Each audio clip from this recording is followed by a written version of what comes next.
Welcome. In a previous video, we show how to perform an AUTOFIT using MacCuba. Here, we are going to extend this explanation fitting a more complex entry and introducing the SLIM table. In the example that we see on the screen, we have a product with a few molecules in which some of them are already fitted.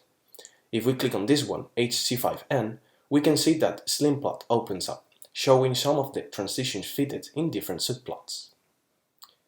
Now we are going to check the only checkbox in the SimFit window. The result is that some of the subplots have disappeared. These lines were not considered to perform the AUTOFIT. Note that when we tag the lines, the red color indicates the unchecked ones, while the blue color indicates the checked ones. We can see clearly that some of the unchecked lines seems to be blended with unidentified species, so the AUTOFIT would probably not do a good job fitting those. Although maybe this example could not be the case, sometimes it can be crucial to uncheck some lines in order to have a correct set of the physical parameters derived by the AUTOFIT and to assure the correct convergence of the algorithm. In the SLIM plot, there is a maximum of transitions that are plotted. We can have a look at all of these lines in the SLIM table, which can be accessed by clicking on Table in the SimFit window. Apart from a list of all the transitions for the selected molecules in the SimFit window, SLIM table also contains information about the checking and unchecking of the lines, as we can see on the check column. The lines that are checked will be considered in the AUTOFIT, as we saw in the previous example with SLIM plot. Alternatively, different actions can be done here. For instance, we can choose individual transitions by clicking on them, or a set of lines by clicking and dragging the mouse upwards or downwards. See that the selections we made here are going to be plotted on the SLIM plot, as we have been showing in both examples. Here we can also change the checking and unchecking of individual transitions by clicking on the check column. In addition, right-clicking on a transition and then clicking on Select will open a few self-explanatory options. For example, if we choose Check All the transitions will be automatically checked.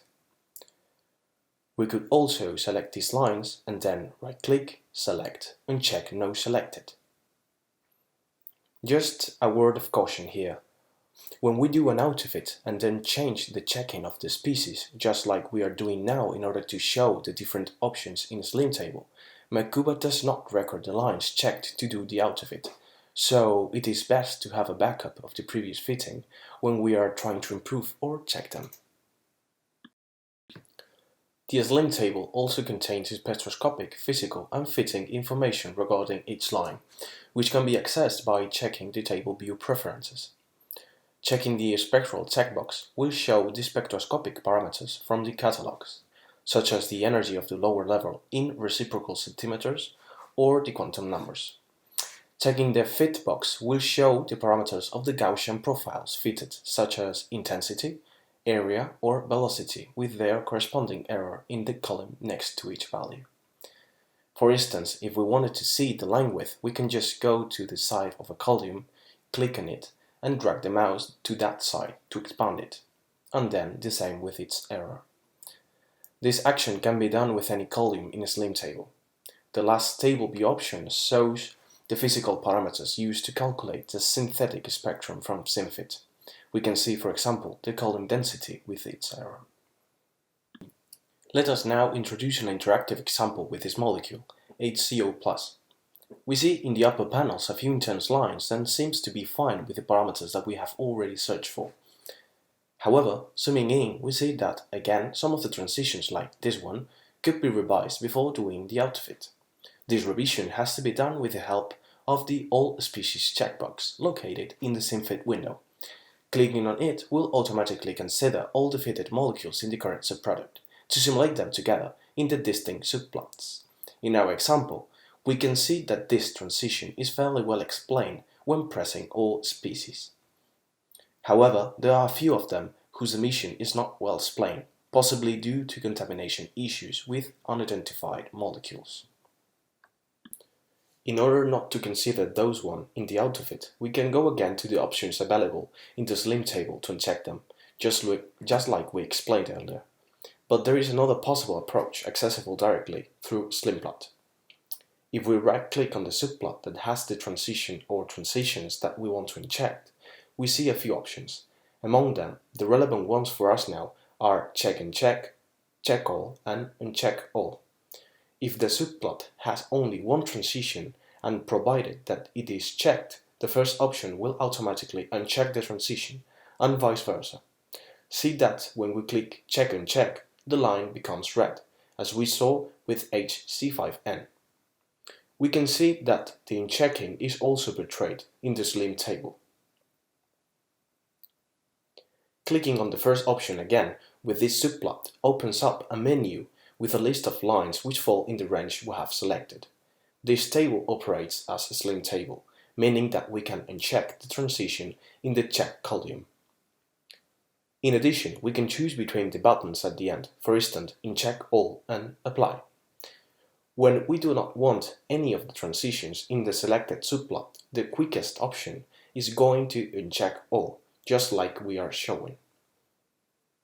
If now we click on the only checkbox again, all the red lines disappear. Provided that we have all species checked, we can now proceed and click on AUTOFIT. Finally, imagine that instead of having the line we showed a few seconds back, we have this line that is indeed contaminated by something and makes inconsistent the global fit of the line. In this example, we could just review all the molecules and look for the proper fit of the one that is contaminating this one. But for bigger products, this procedure might take us a lot of time. Fortunately, MATCuba can automate this action with the transition option. This is accessed by right-clicking on the subplot that we want to revise and then on transitions. The range in which the different lines will be searched will be determined by the zoom in that we have chosen. Because of this, we can zoom in specifically the inconsistent line. Right-click and then click on Transitions. We can see that HC5N is the one that is contaminated our line. We can look up to its fit by right-clicking on the molecule and then Show Transition. We can see that the fit does not look good for this line. Viewing all the lines in SlimPlot shows us that the fit is totally wrong and the column density needs to be reduced. By doing a preliminary fit like this one and going to the HOC plus line, we see that now it is not that inconsistent.